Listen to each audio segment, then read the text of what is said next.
Salam, salam, salam, salam sejahtera, salam bahagia buat kita semua. Puji Tuhan, hari ini kita kembali dengar-dengaran firman Tuhan. Kita kembali sama-sama mendalami firman Tuhan lebih lagi.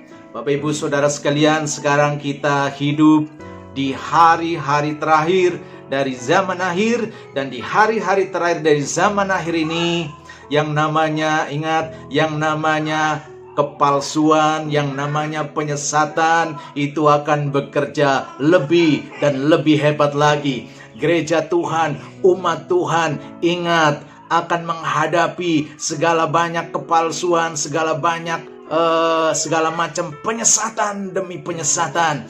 Penyesatan akan masuk dalam gereja Tuhan. Segala hal yang palsu akan masuk dalam gereja Tuhan. Oleh sebab itu, kita harus lebih banyak lagi mendalami kebenaran firman Tuhan, supaya kita semakin peka mana yang sesat dan mana yang benar, mana yang palsu dan mana yang asli. Hari ini kita akan belajar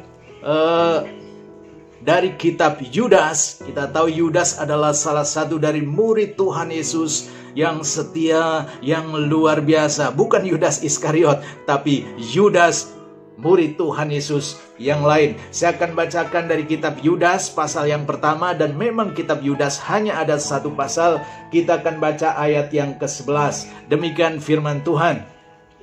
Celakalah mereka karena mereka mengikuti jalan yang ditempuh Kain, dan karena mereka oleh sebab upah menceburkan diri ke dalam kesesatan Bileam, dan mereka binasa karena kedurhakaan seperti Korah. Kalau kita lihat konteks ayat ini, di mana Yudas memperingatkan kepada gereja Tuhan supaya waspada, supaya hati-hati, bahwa yang namanya penyesat demi penyesat itu akan menyelusup, akan masuk ke dalam umat Tuhan. Oleh karena itu, tema firman Tuhan hari ini adalah waspada terhadap roh-roh penyesat. Waspada terhadap roh-roh penyesat. Nah, kalau kita perhatikan di dalam Yudas 1 ayat 11 di sini dikatakan ada 3 tokoh Alkitab yang dikemukakan di sini. Yang pertama adalah Kain, yang kedua Bileam, dan yang ketiga adalah Korah. Nah, kita akan melihat yang pertama supaya kita hati-hati. Di sini kan Yudas mengatakan, celakalah mereka. Celakalah mereka yang mengikuti apa yang dilakukan Kain, yang mengikuti apa yang dilakukan Bileam, yang mengikuti apa yang dilakukan Korah, maka itu adalah orang-orang yang celaka. Yang pertama kita akan melihat yang bernama Kain. Kita tahu Kain adalah anak pertama dari manusia pertama. Ini sebenarnya dia mendapatkan hak istimewa yang luar biasa. Tetapi saudara sekalian, kita tahu, kalau kita lihat kitab Kejadian, dia adalah manusia anak pertama dari manusia pertama, tetapi dia juga adalah pembunuh pertama di dunia ini. Bahkan yang dibunuh adalah siapa? Adik kandungnya sendiri. Kenapa sampai Kain membunuh adiknya? Saya akan bacakan di dalam 1 Yohanes 3 ayat yang ke-12. Di sana dikatakan, bukan seperti Kain yang berasal dari si jahat. Ingat, si jahat itu menunjuk kepada roh, kepada iblis, kepada setan, dan yang membunuh adiknya. Dan apakah sebabnya ia membunuhnya? Sebab segala perbuatannya jahat dan perbuatan adiknya benar. Kenapa Kain sampai membunuh Habel adiknya? Alkitab mengatakan karena Kain jahat. Kenapa dia jahat? Karena dikuasai oleh roh jahat. Nah, roh jahat apa yang menguasai Kain? Nah, kalau kita melihat Alkitab, maka yang menguasai Kain adalah roh amarah, roh panas hati. Dan yang kedua adalah roh iri hati. Ketika dia mempersembahkan hasil taninya kepada Tuhan karena dia seorang petani. Kemudian adiknya Habel mempersembahkan ternaknya karena dia adalah seorang peternak. Tapi persembahan Kain tidak diterima, persembahan Habel diterima. Ketika dia melihat persembahan adiknya diterima, timbul marah. timbul kecewa, kemarahan dibiarkan, panas hati dibiarkan. Padahal Tuhan sudah memperingatkan, kendalikan itu panas hatimu, kendalikan itu marahmu. Tapi Kain gak mau mendengar. Dia membiarkan amarah itu masuk dalam hidupnya. Sehingga apa? Roh jahat, roh amarah itu menguasai Kain. Hal ini juga ditegaskan di dalam kitab Efesus 4 ayat 26-27. Apabila kamu menjadi marah, janganlah kamu berbuat dosa, janganlah matahari terbenam sebelum padam amarahmu. Nah, Kain ketika marah dan membiarkan amarah itu terus ada di dalam jiwanya, di dalam kehidupannya sampai mungkin berhari-hari, bahkan mungkin berbulan-bulan. Dan itu sama saja dia memberikan kesempatan kepada roh jahat, kepada iblis. Makanya kitab Efesus ayat 27, Efesus 4 ayat 27 di sana dikatakan, janganlah beri kesempatan kepada iblis. Kalau orang marah, menjadi amarah, nyimpen berhari-hari, dia sedang memberi kesempatan kepada iblis. Nah, itulah yang terjadi pada Kain. Ketika Kain marah, membiarkan amarah, roh jahat, roh amarah menguasai hidupnya. Bukan saja roh jahat, roh iri hati. Dia merasa iri. Iri apa itu? Gak rela kalau orang lain itu maju. Dia senang melihat orang lain susah. Dia senang melihat orang lain itu ambruk. Sebaliknya, dia sangat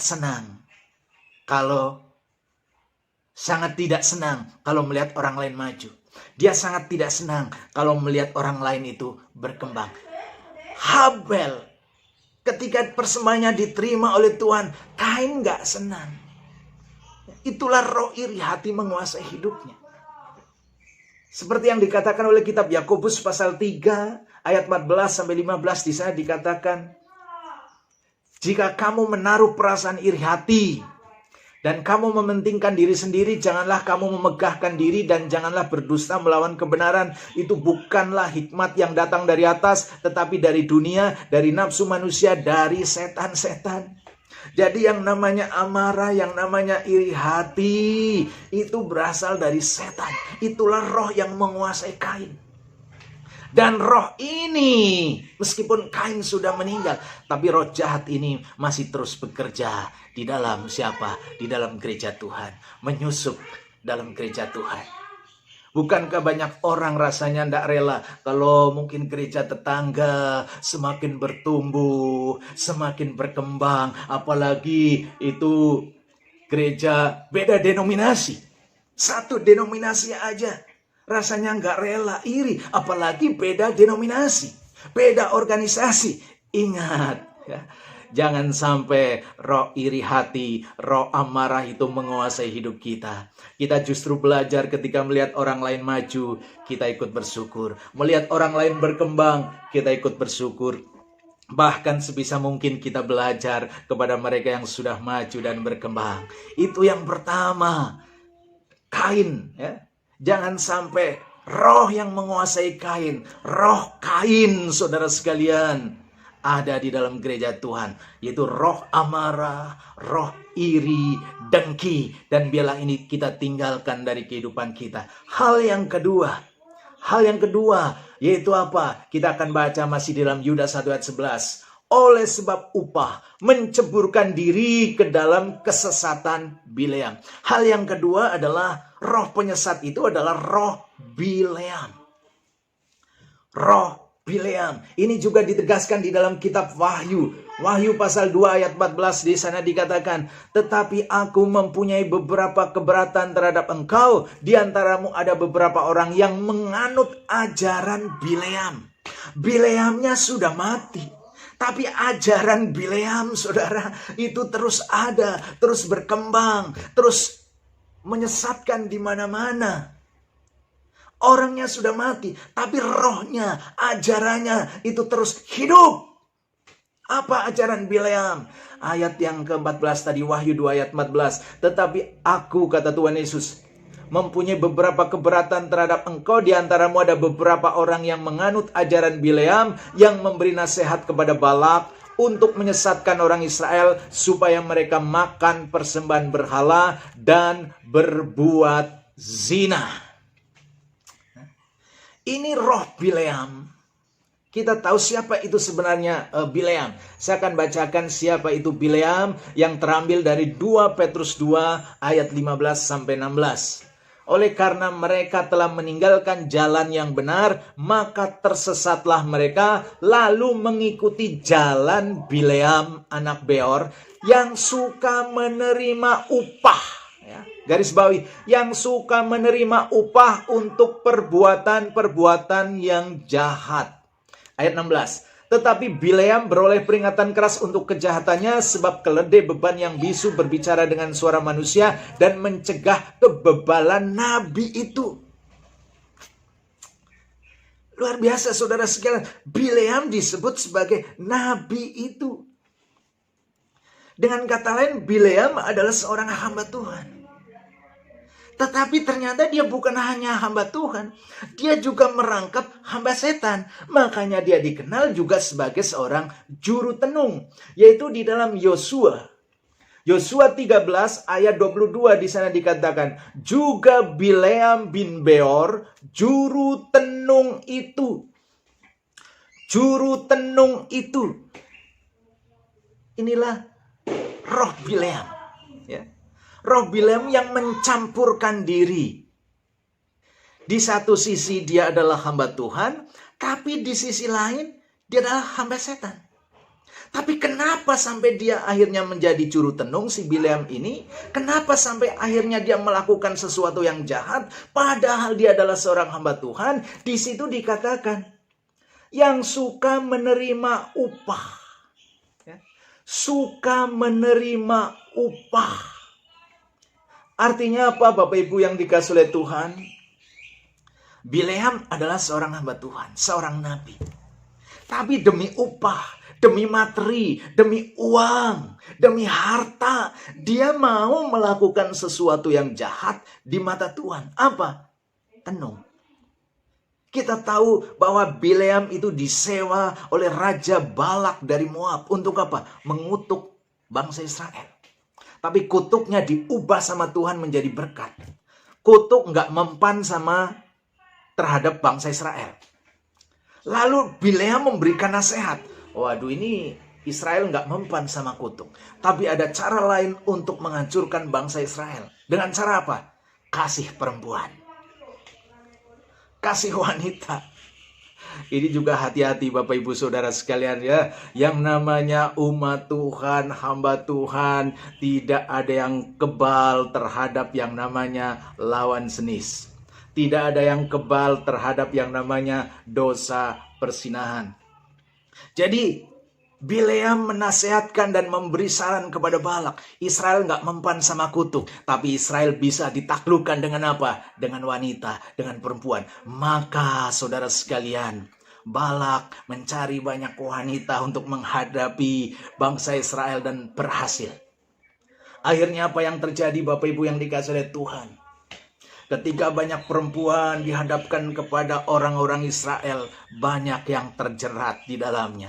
Banyak orang Israel akhirnya jatuh apa? Jatuh ke dalam dosa persinahan. Bukan saja persinahan jasmani, tapi juga persinahan rohani. Mereka jatuh dalam penyembahan berhala karena perempuan-perempuan Moab. Mereka jatuh dalam persinahan jasmani karena perempuan Moab. Dan ini terjadi karena nasihat seorang nabi yang bernama Bileam.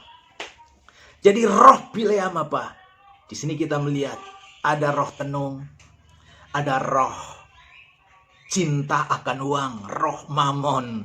Saudara sekalian yang dikasih oleh Tuhan, hati-hati dengan yang namanya roh cinta akan uang, ya. Roh mamon, mungkin alasannya adalah kita masih di bumi ini, kita masih di dunia ini, kita masih butuh makan. Amin saudara, kita butuh makan, kita masih butuh macam-macam. Jadi apa salahnya lah sedikit-sedikit kita melakukan dosa, sedikit-sedikit nggak apa-apa. Itulah yang dilakukan Bileam saudara sekalian. Demi upah, demi harta, demi kekayaan, dia merangkap sebagai hamba Tuhan, tapi juga sebagai hamba setan. Jadi saudara sekalian yang dikasih oleh Tuhan, hati-hati dengan roh yang namanya Bileam. Roh yang namanya Bileam, ingat, roh cinta akan uang, roh cinta akan harta. Kalau harta sudah dicintai, apa saja bisa dilakukan, saudara. Dia tidak lagi bisa melihat bahwa dirinya hamba Tuhan. Dirinya adalah seorang nabi, dirinya adalah seorang hamba Tuhan. Tidak lagi bisa melihat itu. Yang dilihat adalah yang penting uang, yang penting untung. Hati-hati dengan roh Bileam. Itulah yang kedua. Hal yang ketiga lah ini, saudara sekalian, ini yang harus kita lebih hati-hati lagi. Ayat yang kembali kepada Yudas pertama ayat 11 di sana dikatakan, dan mereka binasa, kalimat terakhir, karena kedurhakaan seperti Korah. Korah. Sebab itu Korah adalah keturunan Lewi. Korah adalah pribadi yang memiliki hak istimewa, dipanggil secara khusus untuk apa? Melayani kemah suci. Pribadi yang punya kesempatan untuk lebih dekat lagi sama Tuhan. Lebih mendekat lagi dengan tabut Allah. Dia salah satu pemimpin dari kaum Lewi, kaum pelayan Tuhan, kaum pelayan di kemah suci. Tapi saudara sekalian yang dikasihi oleh Tuhan, ketika dia mendapatkan keistimewaan itu, kedudukan yang sebenarnya teramat sangat istimewa, ternyata membuat Korah menjadi sombong. Ya. Membuat Korah menjadi sombong. Nah, karena kesombongan itulah dia merasa nggak rela. Kalau bangsa Israel waktu itu dipimpin oleh Harun, dia merasa nggak rela kalau bangsa Israel dipimpin oleh yang namanya Musa. Musa, Harun juga kaum Lewi. Korah juga kaum Lewi. Dia merasa nggak rela kalau yang memimpin itu hanya Musa dan Harun. Makanya yang namanya Korah, dia juga mau mengangkat diri selevel dengan Harun. Padahal Harun, Musa itu dipilih dan dilantik, ditetapkan oleh Allah sendiri. Korah tidak. Tetapi Korah di sini mau mengangkat diri. Dan dia mau menyamakan diri selevel dengan Harun, selevel dengan Musa. Saya akan bacakan di dalam kitab Bilangan pasal 16 ayat 1-2 dan ayat 11. Di sana dikatakan, Korah bin Yisar bin Kehat bin Lewi beserta Datan dan Abiram, anak-anak Eliab dan On bin Pelet, ketiganya orang Ruben, mengajak orang-orang untuk memberontak melawan Musa. Ini ada provokator, saudara. Jadi ngajak orang untuk memberontak. Bukan ngajak orang untuk menyembah Tuhan, bukan ngajak orang untuk memuji Tuhan, tapi ngajak orang untuk memberontak melawan Musa. Beserta, ayat 2, beserta 250 orang Israel, pemimpin umat itu. Jadi yang namanya Korah, Datan, Abiram, saudara, mendekati pemimpin bangsa Israel pada saat itu. Untuk apa? Memberontak melawan Musa. Semuanya orang-orang yang kenamaan, luar biasa, saudara sekalian. Nah, ayat 11 di sana dikatakan, sebab itu engkau ini dengan segenap kumpulanmu, kamu bersepakat melawan Tuhan, karena siapakah Harun sehingga kamu bersungut-sungut kepadanya. Saudara sekalian yang dikasihi oleh Tuhan, di sini kita melihat ada roh apa di dalam diri Korah? Roh pemberontakan. Roh pemberontakan, tapi juga roh sungut-sungut. Jadi ada sungut-sungut, ada pemberontakan. Itulah yang dilakukan oleh Korah. Dia bersungut-sungut ketika bangsanya hanya dipimpin oleh Harun, dipimpin oleh Musa. Dan dia mau mengangkat diri selevel dengan Harun untuk menjadi imam. Dia sungut-sungut seolah-olah dia berkata, Musa, Harun, apa hanya engkau saja yang layak memimpin bangsa ini? Kami juga layak. Lah ini orang, saudara sekalian. Ketika orang sudah mendapat jabatan yang luar biasa, jabatan yang hebat, apalagi jabatan yang nampaknya ya membuat dekat dengan Tuhan. Jadi ini adalah para pelayan kemah suci. Dia merasa sombong. Mungkin dia merasa orang yang juga paling dekat sama Tuhan, sehingga mau mengangkat dirinya. Nah, karena mau mengangkat dirinya, akhirnya apa? Dia memberontak.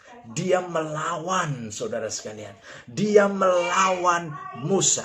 Dia melawan Harun. Melawan di sana dalam bahasa Yunani.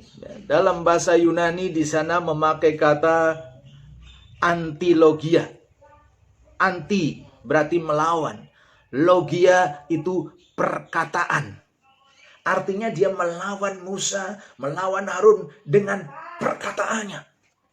Kami tidak rela kalau kamu saja yang jadi pemimpin. Kami juga bisa mimpin. Jadi roh apa saudara sekalian yang dikasih oleh Tuhan? Roh kesombongan. Roh kesombongan menguasai Korah. Roh pemberontakan menguasai Korah. Tidak adanya kerendahan hati, tidak adanya penundukan diri di dalam diri Korah. Hati-hati Bapak Ibu dan saudara sekalian yang dikasih oleh Tuhan. Ini adalah roh ketiga yang terus merasuk di dalam kehidupan gereja. Roh kesombongan merasuk pada pelayan-pelayan Tuhan. Ketika mungkin dia merasa mendapat karunia yang luar biasa, karunia yang hebat, lalu tidak mau menundukkan diri kepada otoritas yang ada di atasnya. Tidak mau tunduk kepada otoritas yang memang Tuhan tempatkan. Roh pemberontakan. Jadi Bapak Ibu Saudara sekalian yang dikasih oleh Tuhan, hati-hati dengan roh pemberontakan. Yang dimulai dari apa? Dimulai dari roh kesombongan. Sekarang juga banyak roh pemberontakan masuk dalam kehidupan bukan saja gereja Tuhan, tapi juga keluarga anak Tuhan. Banyak anak berontak sama orang tua. Kalau kita lihat kitab 2 Timotius, di akhir zaman salah satu tandanya adalah anak berontak sama orang tua. Roh pemberontakan menguasai anak-anak. Mungkin juga roh pemberontakan menguasai istri. Banyak istri berontak kepada suami. Makanya Bapak Ibu sekalian, sekarang yang namanya perceraian di Indonesia, di berbagai kota itu meningkat luar biasa. Dan yang luar biasa, sebagian besar karena perempuan yang menuntut cerai. Perempuan yang menuntut pisah, bukan karena dicerai, tapi perempuan yang menggugat cerai. Jadi Bapak Ibu dan saudara sekalian, ada yang namanya roh pemberontakan. Rasanya tidak rela kalau harus tunduk kepada seseorang yang mungkin merasa gajinya lebih kecil, pendidikannya lebih rendah, dan sebagainya. Hati-hati dengan roh kesombongan. Hati-hati dengan roh pemberontakan. Ketika ada dalam kehidupan kita, kata Yudas mengatakan, celakalah mereka. Ketika orang dikuasai roh Kain, yaitu roh amarah, roh iri, kemudian dikuasai oleh roh cinta akan uang, dikuasai oleh roh kesombongan, roh pemberontakan, Yudas mengatakan, celakalah mereka. Celaka. Jadi Bapak Ibu dan saudara sekalian, hari ini kita boleh melihat kebenaran firman Tuhan. Hati-hati dengan roh penyesat yang terus bekerja akan menghancurkan gereja Tuhan, menghancurkan hamba Tuhan, menghancurkan keluarga anak-anak Tuhan. Hati-hati. Tuhan Yesus memberkati. Haleluya. Amin.